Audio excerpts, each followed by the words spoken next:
They aren't even in synodal communion with anyone. They're only related to others who are anti-Chalcedonian.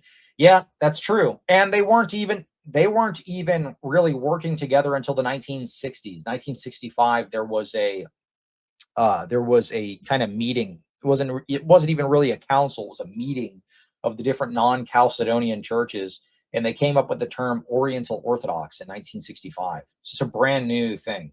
I don't want to waste too much time trying to find it. Basically, what I had said was, can Coptic priests stop advertising themselves as Orthodox priests to get on shows? Okay, and people were crashing out at this statement. But here's the thing, though: Anglicans consider themselves Catholic. We don't take Anglicans and put them on podcasts and have them be interviewed as Catholic priests. We don't do this with Lutherans. Right? They say, oh, we are Catholic. Like, we are the Catholic Church. That's what they say. That's what they claim. They say, we are actually Catholic. But we don't interview them as Catholic priests, right? Anglicans, Lutheran pastors, so on and so forth. Lutherans don't even have priests, so it wouldn't even make sense to do so. But we do this with Copts. Well, in my opinion, it seems to be the case that they're trying to kind of ride the coattails of the popularity of Orthodoxy right now. And that's the exact thing that Roots of Orthodoxy was doing. So I'll just say that. I don't want to discuss that for too long. But that's what it seems like is going on. And when you point that out, when you point out the grift, people crash out. Now, I do want to find that post, actually. I think it is worth looking at because people were super mad. Hold on. Here you go. Oh, okay. Finally. Jeez Louise. I don't know why. I hate navigating through X's search function. It is so annoying. All right, so I said this: can Copts please stop falsely advertising themselves as Orthodox priests to land big podcast appearance? It is deceptive to genuine seekers like Bryce Crawford, who likely don't know the difference. I mean, look at the background of this thumbnail. Okay, you've got Father Lazarus, which I don't know the guy, right? So I'm not going to impute any ill will on his part. But maybe the people who are promoting this, like Roots of Orthodoxy, which, by the way, in the comments of the Bryce Crawford video, when I pointed out that he was not an Orthodox priest, you know who was crashing out in my replies? Roots of Orthodoxy. So I think Roots of Orthodoxy probably set up the interview, right, between Bryce and this Coptic priest. And it was probably Roots that told Bryce this is an Orthodox priest. And he's thinking in his head, it's not that big of a deal if I lie about it. You know, it's not that big of a deal if I push him forward as an Orthodox priest. It's kind of true. They consider themselves Orthodox. Well, here's the thing. Okay. Here's the thing. You know, the term Oriental Orthodox didn't even exist until 1965. The term Oriental Orthodox, that wasn't even a term that was used until 1965. The Oriental Orthodox churches were not unified prior to that time. Okay, some of them had very little contact with each other. All right, now they might have been fast and loose on communing people, but they didn't have much contact at all until 1965, when ultimately they unified and they adopted the term Oriental Orthodox. Prior to that time, they would call themselves whatever various churches they were, right? The Coptic church, that so on and so forth. They might have used Orthodox as an umbrella term, but that wasn't what they were going by typically. Okay, 1965. Now you can find early writings of them calling themselves the Orthodox Church, calling themselves the Catholic Church, in the same way that you can find Protestant writings where they call themselves the Catholic Church, right? But it doesn't mean that's what they normally went by. So this is kind of like a wishy-washy argument. They're like, well, actually, this would be like an Anglican arguing I should be able to do interviews as a Catholic priest. This is the level of discourse here. Redeem Zoomer, my dear friend, I actually do like Richard, nothing against him. He says, are you expecting them to rebrand themselves as the fake heretical Monophysite schismatic sect of obscure countries or something? Yes, actually. Yes. No, I'm just kidding. No, I said Coptic priest works fine. We don't present Anglicans as Catholic priests in podcasts, do we? I mean, you can make the argument, well, Anglicans, we consider ourselves Catholics, you know. Anyway, you get the point. And then you've got every single Oriental Orthodox guy in the world crashing out in the comments. Do you think, Cleave, you are evil? You are crazy. He calls me Kurdish. So Subdeacon Daniel, he's a Coptic subdeacon. He says, "You're Kurd to Antiquity." Dang it, dude. He called me Kurdish. It's over. Most mature subdeacon in the world. This guy, false equivalence, Anglicans, blah, blah, blah, blah, blah, blah. And these are just in the replies to Redeem Zoomers thing. They were going nuts. Good grief. Anyway, you get the point. So I thought that was kind of funny. So the Coptic priest presents himself in the interview. He calls himself Coptic. Okay, he does actually call himself Coptic in the interview. So again, no, I'm not imputing anything upon him, but I think Roots of Orthodoxy probably pitched it to Bryce as like, hey, this is an Orthodox priest or whatever, which is kind of evident by the thumbnail that they had. This is Orthodoxy the truth. My conversation with an Orthodox priest. My super based conversation with an Orthodox priest. Anyway. Now, I don't think that looks anything like the Coptic icons. The Coptic icons look very, very specific. They have big, giant anime eyes. Like, they look very, very distinct. Coptic.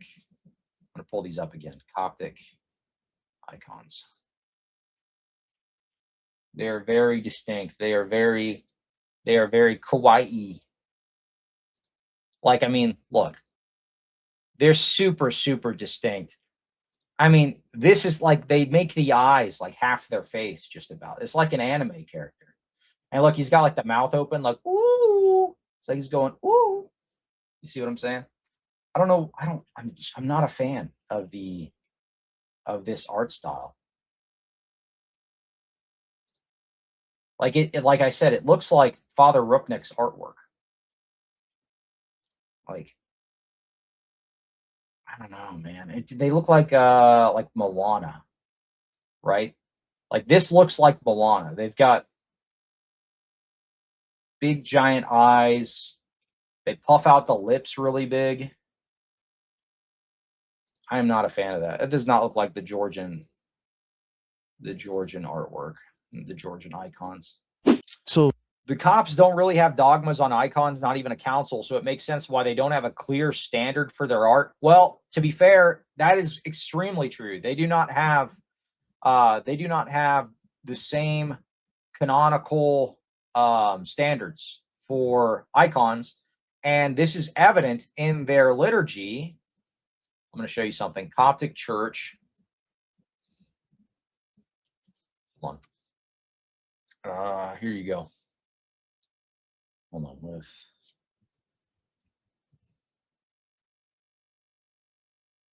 me see if I can find one.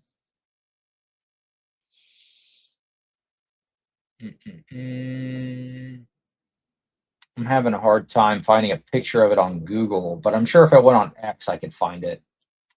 Give me 1 second. This is going to be worth checking out. Trust me. Just give me a moment.